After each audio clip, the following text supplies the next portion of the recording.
Assalamualaikum warahmatullahi wabarakatuh. Halo teman-teman semuanya, kembali lagi dengan saya Zara Wistika. Kali ini saya akan membahas mengenai teori psikologi sastra. Sebelum itu jangan lupa untuk like dan komen. Apa itu teori psikologi sastra?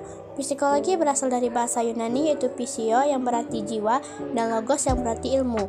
Jadi psikologi berarti ilmu jiwa atau ilmu yang menyelidiki dan mempelajari tingkah laku manusia. Menurut Atkinson tahun 1996 halaman 7. Mempelajari psikologi sastra sebenarnya sama dengan mempelajari manusia atau tokoh dalam cerita tersebut dari dalam. Daya tarik dalam psikologi sastra adalah pada masalah manusia yang melukiskan potret jiwa. Tidak hanya jiwa sendiri yang muncul dalam sastra, tetapi juga bisa mewakili jiwa orang lain. Pengarang dalam karyanya sering menambahkan pengalamannya sendiri atau pengalaman yang sering dialami oleh orang lain. Selanjutnya, menurut Suwardi Endaswara tahun 2008 halaman 89 berpendapat bahwa langkah pemahaman teori psikologi sastra dapat melalui 3 cara. Yang pertama melalui pemahaman teori-teori psikologi, kemudian lakukan analisis terhadap suatu karya sastra. Yang kedua dengan terlebih dahulu menentukan sebuah karya sastra sebagai objek penelitian, kemudian ditentukan teori-teori psikologi yang dianggap relevan untuk digunakan. Ketiga, secara simultan menemukan teori dan objek penelitian. Selanjutnya memperlihatkan bahwa teks yang ditampilkan melalui suatu teknik dalam teori sastra ternyata dapat mencerminkan suatu konsep dari psikologi yang diusung oleh tokoh fiksional.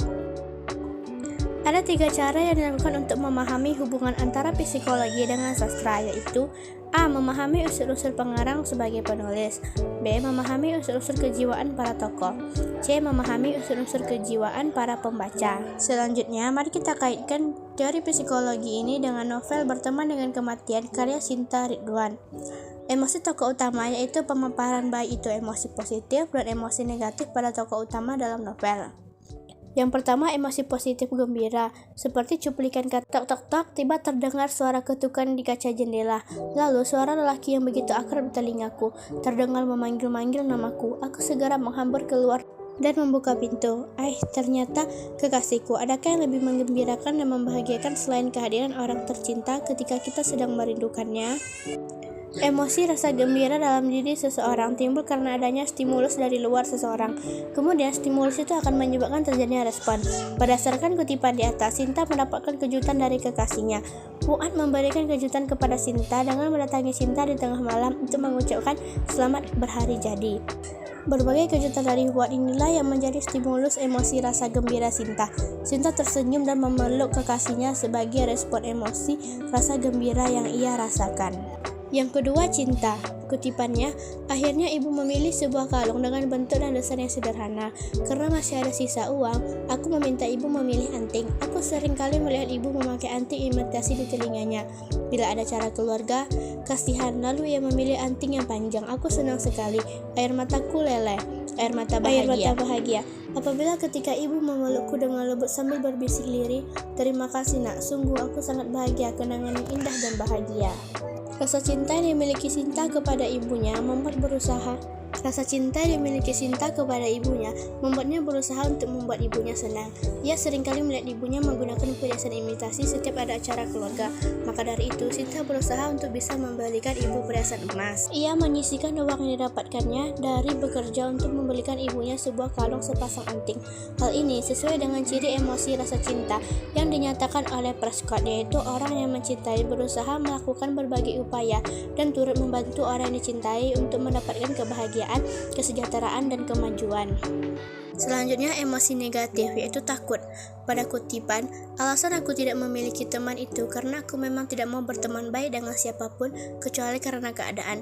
Misalnya satu kelompok atau satu panitia dalam kegiatan. Aku takut sakiti oleh hubungan yang bernama pertemanan karena mengingatkanku pada zaman SMP hingga pada akhirnya selama aku di SMU aku putuskan tidak punya teman apalagi sahabat. Ketakutan yang dirasakan Cinta disebabkan karena hubungan pertemanan di masa lalu yang ia alami semasa SMP. Ia pernah tersakiti oleh hubungan pertemanan. Hal inilah yang menjadi stimulus emosi rasa takut Sinta untuk menjalin hubungan pertemanan. Teman semasa SMP menjauhinya karena mengetahui ayah Sinta bekerja sebagai supir angkut.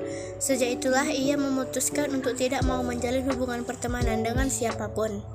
Selanjutnya, emosi sedih. Pada kutipan, hari-hari setelah aku kehilangan kekasihku selamanya, puisi-puisiku semakin sering bertemakan kematian dan keputusasaan. Setelah kematian kekasihnya Teddy, Sinta menjadi gadis yang pendiam. Ia lebih sering menyendiri. Kini, puisi-puisi yang dituliskan tidak lagi bertemakan semangat, tetapi keputusasaan dan kematian. Kematian Teddy telah membuat Sinta tidak memiliki semangat dalam menjalani hari-harinya. Sesuai dengan pendapat Parkes menyatakan bahwa kesedihan yang berlarut-larut dapat mengakibatkan depresi atau putus asa yang menjerumus pada kecemasan. Akibatnya menjadi pemarah serta menarik diri dari pergaulan. Hal inilah yang dialami Sinta. Kemudian Teddy telah membuat Sinta putus asa. Keputusasaan yang Sinta rasakan membuatnya menarik diri dari lingkungan. Selanjutnya, emosi marah. Pada kutipan, tetapi nenekku seperti biasa menggantung ceritanya dan menutup dengan derai tawa. Kali ini diikuti oleh tante-tantiku yang centil-centil itu. Biasanya aku pergi meninggalkan mereka lalu mengurung diri di kamar. Lantaran tidak tahan mendengar ejekan-ejekan mereka, aku sama sekali tidak bisa mengingat kejadiannya. Faktor utama Sinta mengalami emosi marah karena nenek selalu menggantung cerita tentang masa kecil Sinta. Cerita nenek yang mengantuk inilah yang menjadi hal yang mengganggu aktivitas Sinta untuk sampai pada tujuan. Tujuan yang ingin dicapai oleh Sinta ialah ia ingin mengingat tentang masa kecilnya. Namun karena nenek selalu menggantung ceritanya dan mengakhiri ceritanya dengan derai tawa, membuat Sinta tidak bisa mengingat tentang masa kecilnya.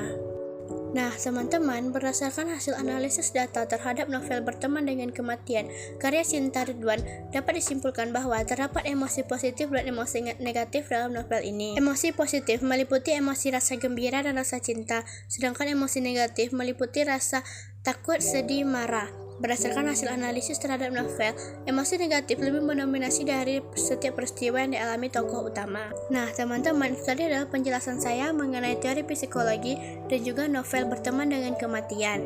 Semoga apa yang saya sampaikan dapat bermanfaat bagi teman-teman sekalian. Saya mohon maaf bila ada kesalahan kata. Saya ucap Assalamualaikum warahmatullahi wabarakatuh. Bye semuanya.